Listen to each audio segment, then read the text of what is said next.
Asante.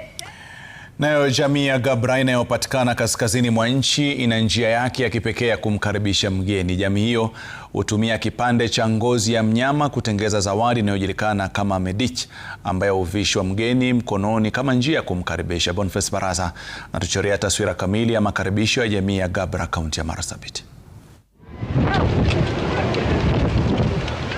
Kijiji cha Durte na bunge la North Horr, kilomita 250 kutoka mjini Marsabit, ni hapa ambapo jamii ya Gabra inakoishi, na ujio wetu hapa unavutia makaribisho ya aina yake, tukivishwa medich mkononi, ambayo ni zawadi kwa mgeni iliyotengezwa kwa kutumia ngozi ya mbuzi. Watu wanatoa kitu na kisu kwa ngozi ya mbuzi, alafu baada ya kutoa wanatoboa kidogo vile ili ingie kwa mkono ya wageni wetu. Kwa jamii ya Gabra, zawadi hiyo ni makaribisho, ishara ya upendo na heshima kwa wageni. Inaonyesha alama ya hii kitu hawa wageni wetu wanaweka kwa mkono, ni ya kwamba kusema hiyo wageni wamefika, watu naitwa Gabra community. Kila mgeni akikuja lazima atavalishwa hii. Hii inaonyesha sign of respect na ile ku-welcome mtu.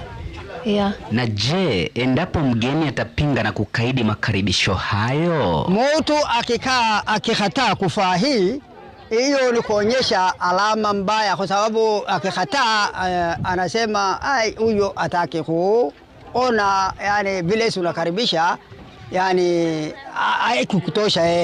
It can be worn by both men and women, but then if the animal which is slaughtered for you is a goat, it is put on the right hand.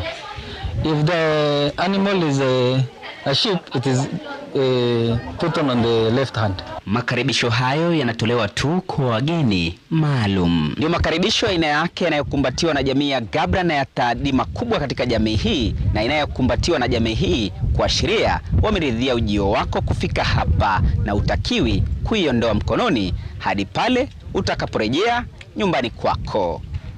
Boniface Baraza, Runinga ya Citizen, kijiji cha Durte, eneo bunge la North Horr, gatuzi la Marsabit.